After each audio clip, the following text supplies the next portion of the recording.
Hello, Lepora here, and I'm here to ask you if you need a plan or if you need a strategy. And for some of you, that question is going to sting, and that's because your calendar's full, your dashboards are glowing, your people have been working very hard, so hard that they're tired, and yet still your business feels stuck. And that's not because you need another color-coded roadmap, but it's because you have confused having a strategy with having a plan, and your organization is paying the price of that confusion through cash, through careers, through credibility. People are following plans, yes, but they don't have a sound strategy behind those plans that you've provided. So number one, what game are we playing and why? This is something that's coming from a sound strategy, right? Go ask your direct reports one at a time, one by one, in the past 3 years, assuming they've been there for 3 years, where have they won?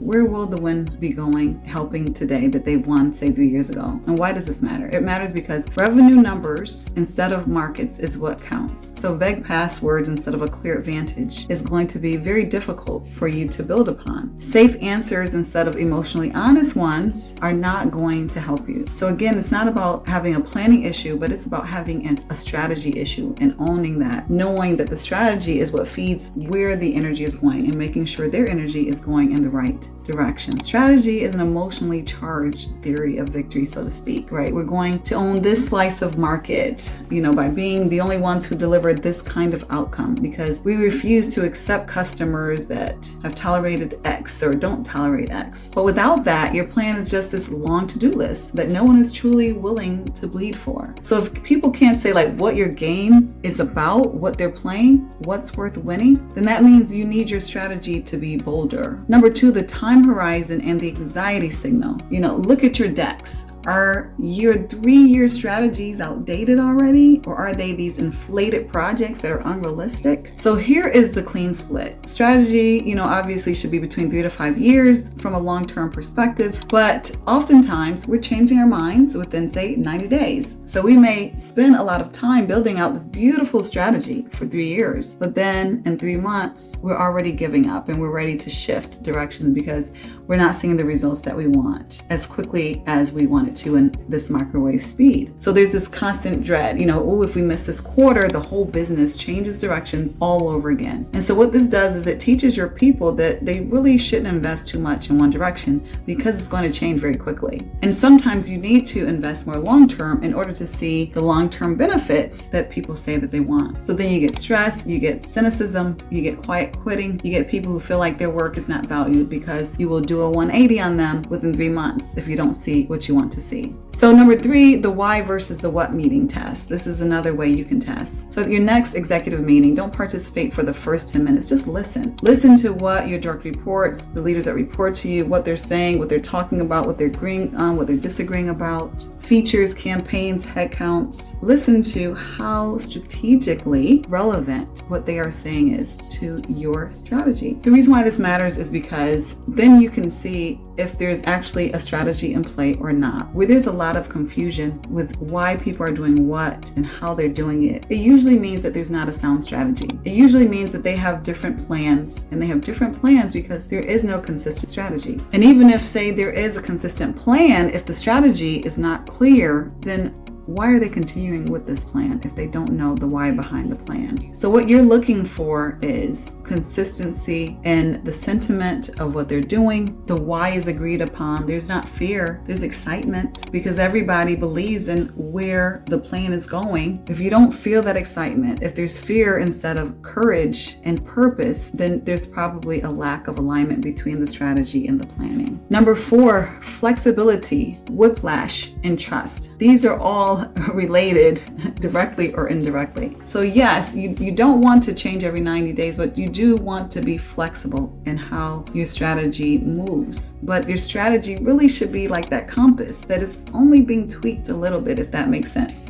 If you're significantly changing your strategy, it should be because the entire world around you is changing. So for example, if you're in a pandemic, yes, it makes sense that it's time to change the strategy because the world has completely changed around you. But if the world has stayed the same and you just haven't haven't hit the numbers you've hit in the past quarter, I would argue that it may be less about your strategy, assuming you spent time developing the strategy, and more about the plans that you've put in place to support that strategy. So it's not just about having the right operating model, it's about having the trust behind the operating model, it's about having the purpose behind the operating model, it's about having alignment. A plan should be flexible. Yes, you should be able to change a plan, but when you're changing the plan, it should still be consistent with the strategy, and the changes in the plan should ensure that they are changed in order to more consistently align with the strategy, not just because the plan did not work. Next test that you can take is priority overload. Do your people have priority overload? Are they unable to say no? Do they have the courage to say no, or is it very difficult for them to say no? So when there's confusion about what the strategy is, it's hard to say no because we need to stay busy, and everything that we do is going to count and make a difference when we know that's not the case. When you have a specific strategy, then you know ideas and plans outside of that strategy do not align, and so you very much understand why we need to not do that. And so it's easier for your people to say no to this and yes to that because they understand it does not align with the strategy. So why would we change a plan to activities that don't align with the strategy?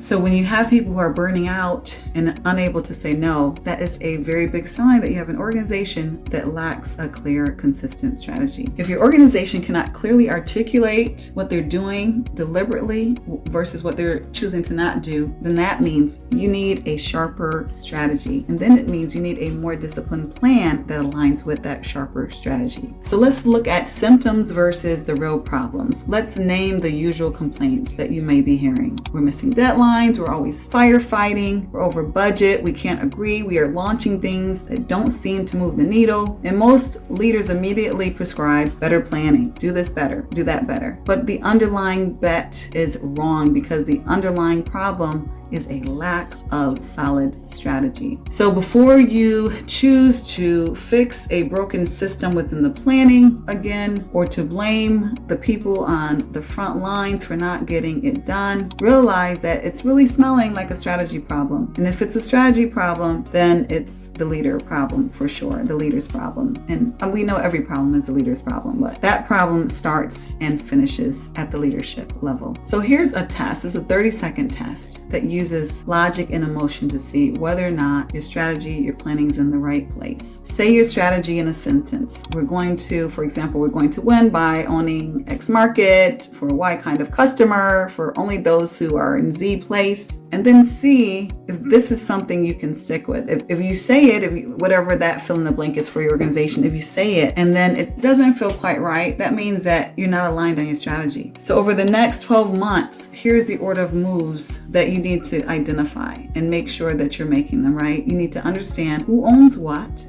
does done look like for everything that each person owns, and make sure that it aligns with a visionary strategy that you can look at, you can read it fast 10 times and it feels good, it still feels right. If it doesn't feel right, it's not that it's all an art, it's also a science. But if it doesn't feel right, then you know that there needs to be some science that needs to be redone or created in the first place. So going back again to the initial question, do you need a plan or do you need a strategy? The bottom line is you always need a strategy, and you always need the right strategy. If you're busy but not winning, where it actually matters, your leaders cannot agree on which market you are choosing and why. And so sometimes there may be this allergy to saying no when the strategy is not clear because they're trying to do every single plan in order to make up for a lack of strategy. If your people believe in the direction, they will execute better than obviously if they do not even know what the direction is. So be honest with yourself, and sometimes being honest with yourself, you may realize that you need to upgrade both. It's not about do you need a plan or a strategy, but you need a strategy and a plan upgrade. So if any of this resonates with you, please click the like button and share with someone who you care about, and have a wonderful day. Oh, and also check out the Making of a Strong Culture book that will help you to build an amazing intentional culture in your organization, where the culture supports, the culture helps to create the right strategy in order to make your plan happen. Have a wonderful one.